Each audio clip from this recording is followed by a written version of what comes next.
있겠습니다. 네, 12.3 불법계엄 1년을 앞두고 국민의힘 자중질환이 점입가경입니다. 계엄에 대한 대국민 사과 여부를 놓고 찬반 양론으로 갈려있는 모양새인데요. 사과를 찬성하는 쪽은 윤석열과 절연해야 국민의힘이 산다라고 주장을 하고 있고, 반대하는 쪽은 사과는 곧 분열이고 패배다라고 주장을 하고 있습니다. 국민들께 사과를 하는 것이 패배일까요? 제가 보기에는 이 찬반 논쟁은 전제부터가 잘못됐습니다. 찬성이든 반대든 이 모든 주장의 방점은 당리당략에 찍혀있지 않습니까? 당장 해산하라라고 하는 국민의 요구 앞에서 국민의힘은 어떻게든 살아남기 위한 방편으로 계엄 사과를 고민하고 있습니다. 국민의힘은 12.3 불법계엄 사과를 저울질할 입장이 되지 못합니다. 국민의힘이 작심했더라면 내란 속의 윤석열의 위헌적, 위법적인 비상계엄을 막고도 남았을 것입니다. 내란 속의 윤석열의 외환 혐의 공소장에 따르면 윤석열은 취임 반년 만인 2022년 11월부터 비상대권을 운운했습니다. 2022년 11월 25일 국민의힘 지도부가 참석한 관저 만찬에서는 나에게 비상대권이 있다, 싹 쓸어버리겠다라고 했다는 것 아니겠습니까? 장동혁 대표에게 묻겠습니다. 장 대표가 당시 원내 대변인으로서 이날 관저 만찬에 참석을 했던 것으로 아는데요. 내란 속의 윤석열이 비상대권을 말할 때 장 대표는 그때 뭘 했습니까? 원내 대변인이었으니까 윤석열의 말 한마디를 귀 기울였을 테고 비상대권이란 충격적인 단어를 듣지 못했을 리가 없습니다. 그런 단어를 듣고도 직원 한마디 하지 못했다면 방조나 다름없지 않겠습니까?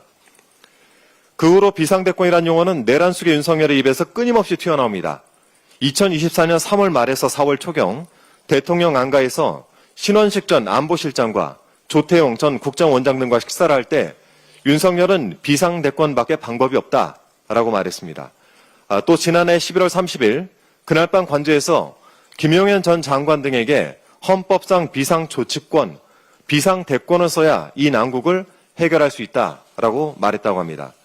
이 비상대권의 싹을 진작에 잘랐더라면 어땠을까요? 최소한 위헌적 그리고 위법적인 비상계엄은 발생하지 않았을 것입니다. 내란 속의 윤석열이 2년간 만지작댔던 비상대권이란 카드는 결코 우발적인 것도 아니었고 메시지도 아니었습니다. 최근 라디오 인터뷰에서 계엄의 그날을 회고했던 김상욱 의원의 말이 떠오릅니다. 김상욱 의원은 계엄이 선포되자 동료 의원들에게 전화를 돌렸는데 그때 어느 의원이 김 의원에게 이렇게 말했답니다.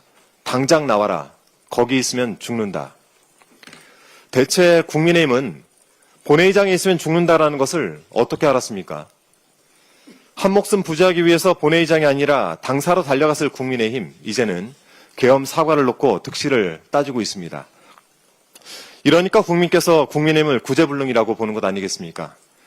진정성 있는 사과를 하거나 말거나 국민의힘과 내란에 대해서는 사법적 판단이 기다리고 있습니다. 내란 특검팀은 지난 12.3 비상계엄 당시 추경호 원내대표가 상황을 제대로 알리지 않아 계엄 해제 요구안 표결에 참석하지 못했다라는 취지의 국민의힘 의원 진술을 확보했다고 합니다. 내일은 계엄 해제를 방해했다는 추경호 전 원내대표에 대한 구속심사가 예정돼 있습니다. 법원의 상식적인 판단을 기대합니다. 대장동 사건에 대해서 짧게 한 말씀 좀 드리겠습니다. 지난 금요일 소위 대장동 50억 클럽인 곽상도 전 국민의힘 의원과 그 아들에 대한 검찰의 구형이 있었습니다. 화천대유 말단 직원이었던 곽 전 의원의 아들이 퇴직 위로금 명목으로 50억 원을 받아 챙긴 혐의를 물어서 곽 전 의원에게 징역 3년을, 곽 전 의원 아들에게는 징역 9년을 구형했습니다. 내년 1월 30일 선고에서 법질서와 국민 눈높이에 맞는 판결이 내려지길 바랍니다. 민주당 정치검찰 조작개소 대응 특위의 위원장으로서 대장동 사건을 볼 땐 매우 의아한 점이 있습니다. 정작 대장동 사건으로 실제 이득을 본 자들에 대해서는 왜들 그렇게 조용합니까? 돈을 번 사람, 돈을 받은 사람의 죄에는 눈을 질끈 감고 가당찮은 배임만 떠들고 있으니 정말 의아스럽지 않습니까? 대장동 개발은 20여 년 전부터 추진된 사업이었고 그 과정에서 민간 개발을 종용하는 세력이 붙었던 사업입니다. 그런데 이제 와서 국민의힘이 개발 수익 환수, 노래를 부르고 있는 것을 보면 철면피가 따로 없다라는 생각이 듭니다. 빠른 시일 내에 이 대장동 사건의 전체 흐름을 정리해서 보고 드릴 기회가 있을 것입니다. 이 사태의 근원은 이재명 성남시와 민주당이 있는 것이 아니라 국민의힘이 있음을 증명해 보이겠습니다.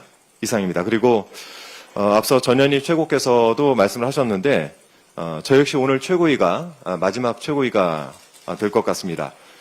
12.3 비상계엄을 넘어서 국민 여러분과 함께 제4기 민주정부를 출범시킬 수 있었고 또 당원의 뜻이 이 지도부의 결정에 충분히 반영될 수 있도록 그간 치열하게 달려왔던 것 같습니다. 당분간은 정치검찰 조작기소 대응 특별위원회 활동에 집중을 하면서 정치검찰로 인해 피해를 입은 동지들을 좀 돕고 또 무고한 동지들을 통해서 이재명 대통령을 죽이려고 했던 이들의 무도함을 밝히는데 최선을 다하도록 하겠습니다. 그동안 최고위원으로서 또 당원과 국민과 함께한 470인의 시간을 소중하게 간직하도록 하겠습니다. 진심으로 감사드린다는 말씀드립니다. 고맙습니다. 다음으로 김병주 최고위원의 발언이